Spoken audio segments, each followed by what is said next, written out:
Hello friends, आज हम NCERT science class 7 का जो है चैप्टर 18 करेंगे, अपशिष्ट जल की कहानी। फ्रेंड्स, हम केवीएस को टारगेट करते हुए जो है ईवीएस की बुक कर रहे हैं। इसमें से साइंस के जो है हमें 23 चैप्टर करने हैं। उसमें से हम 6th और 7th क्लास के जो चैप्टर हमने करने हैं वो हमारे आज कंप्लीट हो जाएंगे। 7th क्लास का ये लास्ट चैप्टर है। इसके बाद हम 8th क्लास के जो है साइंस के चैप्टर करेंगे।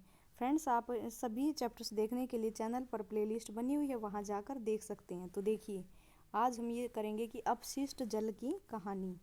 हम सभी अपने घरों में जल का उपयोग करते हैं या और उसे गंदा या दूषित करते हैं। दूषित, क्या आपको आश्चर्य हुआ? झाग से भरपूर तेल मिश्रित काले भूरे रंग का जल जो सिंक, शौचालय, लॉन्ड्री आदि से नालियों में जाता है वह अपशिष्ट जल कहलाता है। इस प्रकार के कार्यों में प्रयुक्त जल को व्यर्थ नहीं जाने देना चाहिए। हमें ऐसे जल से दूषित पदार्थों को हटाकर उसे स्वच्छ बना लेना चाहिए। क्या आपने कभी सोचा है कि अपशिष्ट जल कहाँ जाता है और इसका क्या होता है? जल हमारी जीवन रेखा। स्वच्छ जल मानवों की मूलभूत आवश्यकता। आइए हम स्वच्छ जल के विभिन्न उपयोगों पर विचार करते हैं।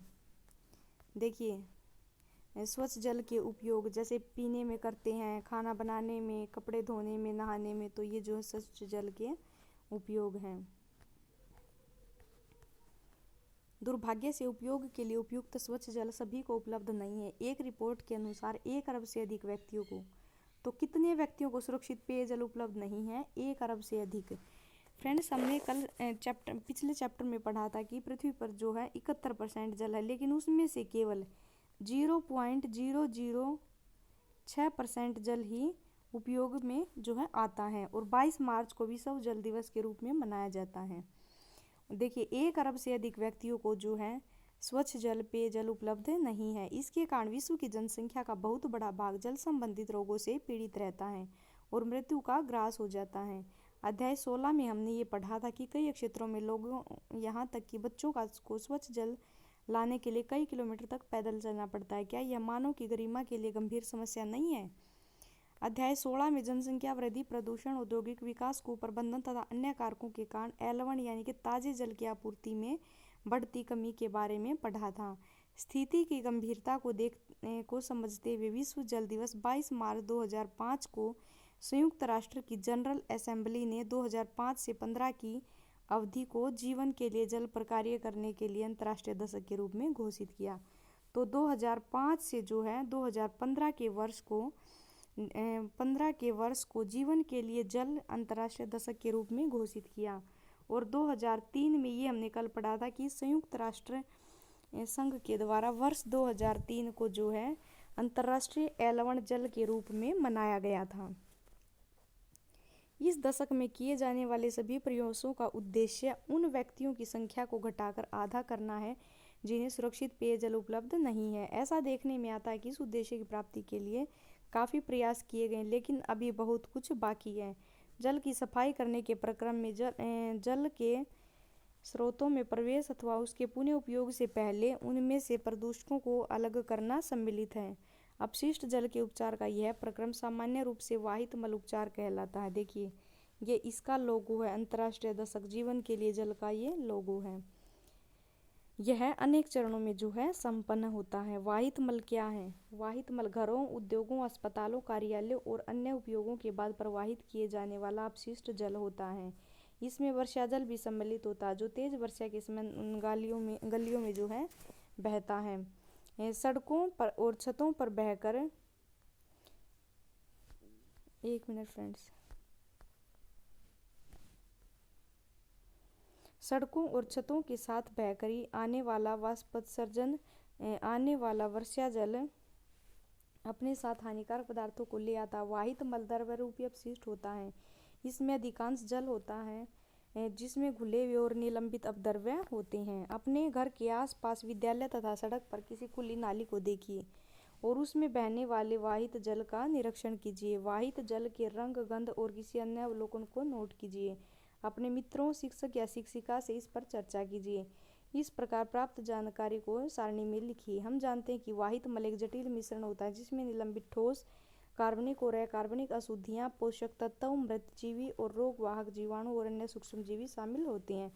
तो वाहित मल में क्या क्या शामिल होता है? निलंबित ठोस, कार्बनिक, अकार्बनिक अशुद्धियाँ, पोषक तत्व, मृत जीवी, रोगवाहक जीवाणु और अन्य सूक्ष्म जीव जो है वाहित मल में शामिल होते हैं। ये देखिए कार्बनिक अशुद्धियाँ कौन कौन सी होती हैं। मानव मल, जैविक अपशिष्ट पदार्थ, तेल, यूरिया, पीड़कनाशी, शाकनाशी, फल और सब्जियों का कचरा आदि।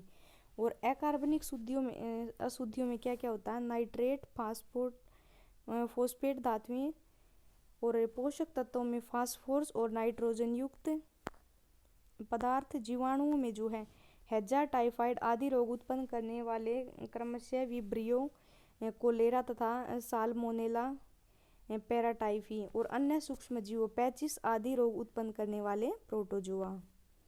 जल शोधन एक महत्वपूर्ण एक घटनापूर्ण यात्रा। घरों तथा सार्वजनिक भवनों को स्वच्छ जल की आपूर्ति सामान्यतः पाइपों के एक जाल द्वारा की जाती है। पाइपों के एक अन्य जाल द्वारा उपयोग किए जा चुके जल को ले जाया जाता है। कल्पना कीजिए कि यदि हम भूमि के अंदर देख सकते तो इससे हमें बड़े और छोटे पाइपों का एक जाल दिखाई देगा जिसे सीवर कहते हैं, जो मिलकर मल विसर्जन की व्यवस्था करता है।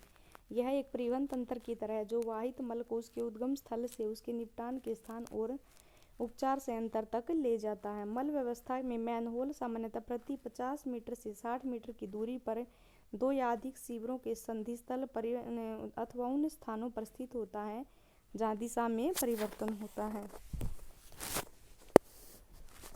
तो देखिए ये आगे क्रियाकलाप 8.3 देखिए। अपने घर, विद्यालय अथवा किसी सार्वजनिक भवन से वाहित मल के पथ का अध्ययन करें। निम्नलिखित कार्य करें। वाहित मल के पथ का रेखा चित्र बनाएं। गली, सड़क अथवा परिसर में घूमकर उसका सर्वेक्षण करें और मैनहोलों की संख्या मालूम करें।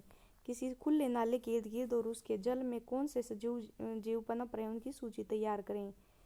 ये आपके घर के आसपास मल जल निकास व्यवस्था तंत्र न हो तो मालूम कीजिए कि वाहित मल का निपटान कैसे होता है। ये देखिए प्रदूषित जल का उपचार जो है इसमें बताया गया है।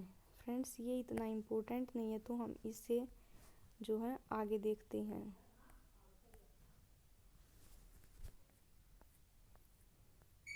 ये देखिए अपशिष्ट जल उपचार संयंत्र। अपशिष्ट जल के उपचार में भौतिक, रासायनिक और जैविक प्रक्रम सम्मिलित होते हैं।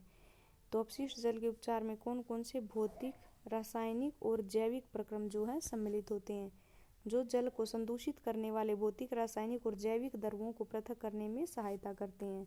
सर्वप्रथम अपशिष्ट जल को ऊर्ध्वाधर लगी छड़ों से बने सलाखा छन्ने बार स्क्रीन से गुजारा जाता है। इससे अपशिष्ट जल में उपस्थित कपड़ों के टुकड़े, डंडियाँ, डिब्बे, प्लास्टिक के पैकेट, नैपकिन आदि के बड़े साइज के संदूषक अलग हो जाते हैं।